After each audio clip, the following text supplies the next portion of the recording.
What's good, YouTube? It's your boy, Blue Blood Sports TV, back at y'all with another one.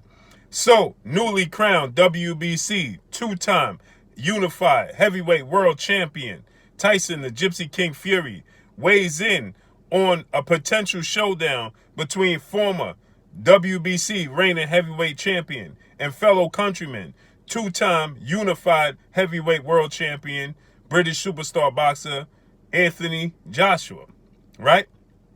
Tyson Fury says to the fans, he has a message for the fans and for the boxing pundits. Don't get ahead of yourself. Don't fool yourself. Deontay Wilder is still the second best heavyweight in the world to myself. He says, don't confuse what I did to Deontay Wilder and my skill set, how it matches up with Deontay Wilder, to that of Anthony Joshua. Anthony Joshua could not beat Deontay Wilder, is what Tyson Fury had to say. He says Tyson Fury says Anthony Joshua still gets knocked spark out. He says Deontay Wilder has more tools in the toolbox than just the power. It's just that I have a skill set that offsets that, right? So he says styles make fights, and my style, meshes up well with anybody. He said my style meshes up with anybody, but it meshes well against Deontay Wilder. That's not the case for Anthony Joshua. He says that I like Anthony Joshua, but at the end of the day, Deontay Wilder is going to knock him spark out. He just doesn't have what it takes to beat or compete with Deontay Wilder on a high level. He says Deontay Wilder is still the second best heavyweight in the sport of boxing, right? So this is what I've been telling people, right? He says the same thing. He uttered the same sentiments that I have been saying for quite some time. I've been telling anybody to listen, right? That this, just because Tyson Fury has success against Deontay Wilder does not mean Anthony Joshua will, right? A lot of people, they're writing Deontay Wilder off. They're saying that, well, you see, Deontay Wilder's done. No, Deontay Wilder lost to what is being recognized as the best heavyweight in the sport of boxing. Anthony Joshua lost to a guy that wasn't even considered in the top 8, 10 in Andy Ruiz Jr., right? So that's two different things. Anthony Joshua was dropped 4 times and ultimately stopped in the 7th round of his first fight with Andy Ruiz Jr. Deontay Wilder had dropped Tyson Fury twice in their first fight. Now we know he was dropped himself twice in the second fight and ultimately was stopped in the 7th round while his corner threw in the towel. But at the end of the day, the level of opponents that they lost to doesn't measure up. You understand? Tyson Fury is considered the best heavyweight. He was considered the best heavyweight since he dethroned Vladimir Klitschko, who was on a 10-year reign. And people constantly overlooks that, right? Conveniently, they overlook that and act like Tyson Fury is a newcomer and just stepped on the scene and just dethroned Deontay Wilder. That's not the case at all whatsoever. Tyson Fury was considered the best heavyweight when he dethroned Vladimir Klitschko, and he was supposed to fight Deontay Wilder back then. And guess what? He would have been the favorite going into that fight.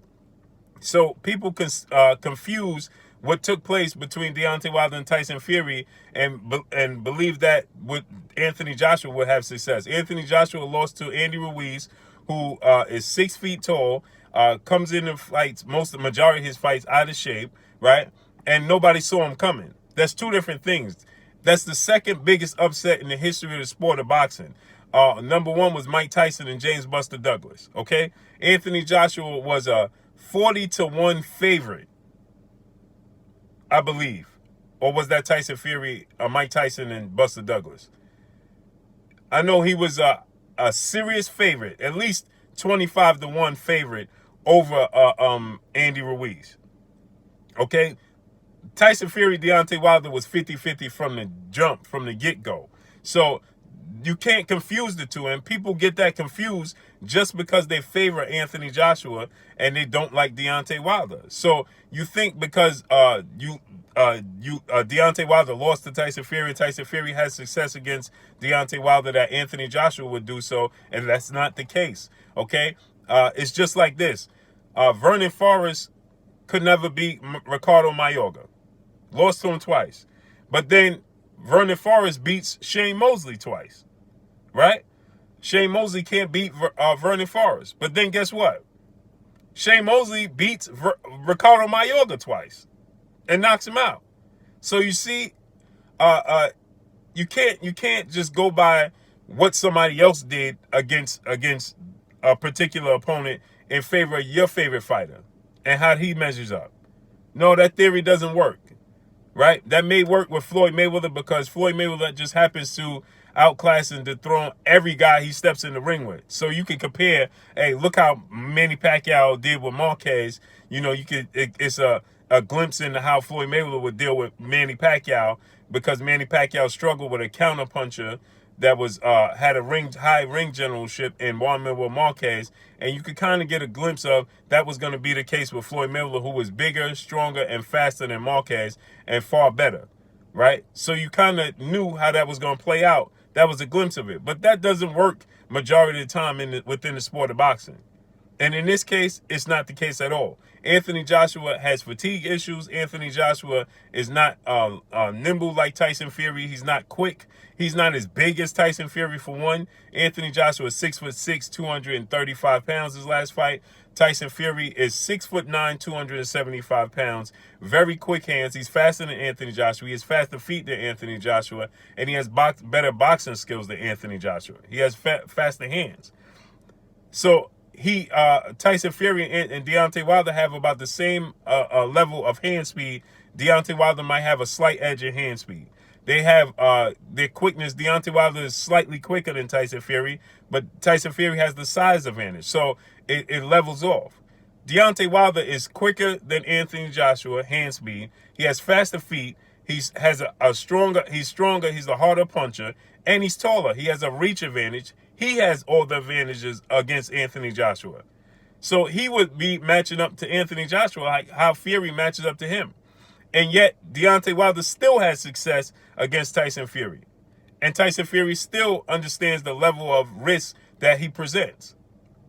So I told people, don't get happy because Deontay Wilder lost to Tyson Fury and think that's a peep and a glimpse into how Anthony Joshua would deal with Deontay Wilder, because that's not the case at all whatsoever.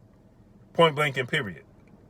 So Deontay Wilder, Tyson Fury are on the verge of having their trilogy match that seems to be on the verge of taking place December 19th of 2020.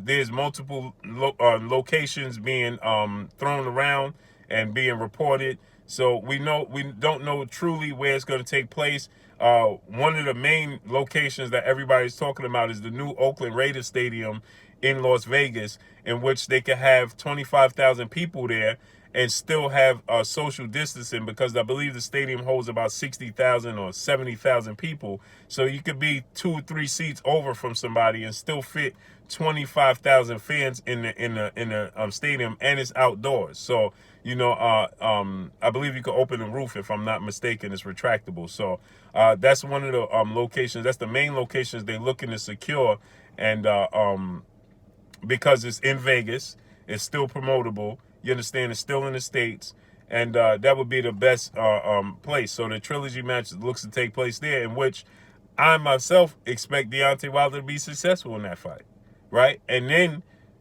you hear that Tyson Fury and Anthony Joshua have an agreement to fight twice in 2021. Well, if Deontay Wilder beats Tyson Fury in a trilogy match, does that offer stand for Anthony Joshua? And then we could get a resolution to this whole Deontay Wilder-Anthony Joshua situation. So let's see how this all plays out. But first, we got Anthony Joshua has to get past Kubrat Pulev, who's his IBF mandatory and only lost one time to Klitschko. And obviously, Deontay Wilder has to get past Tyson Fury, or vice versa. I think Tyson Fury is totally a bad matchup for Anthony Joshua, and Deontay Wilder is a bad matchup for Anthony Joshua. But we got to see it. We got to see them step in the ring and see it all play out. So let's see how this all plays out. And Bob Arum, top-ranked CEO and promoter, legendary promoter, believes that Kubrat Pulev is going to be successful against Anthony Joshua. I'm not one to think that. I think that Anthony Joshua is going to stone Kubrat Pulev. I think that Anthony Joshua is just too youthful, too strong. But he can't get into too many exchanges with Kubrat Pulev because he does have power. So let's see how that fight plays out. he has to get past him. We thought he was going to get past Andy Ruiz with flying colors the first time, and that wasn't the case. So we got to see.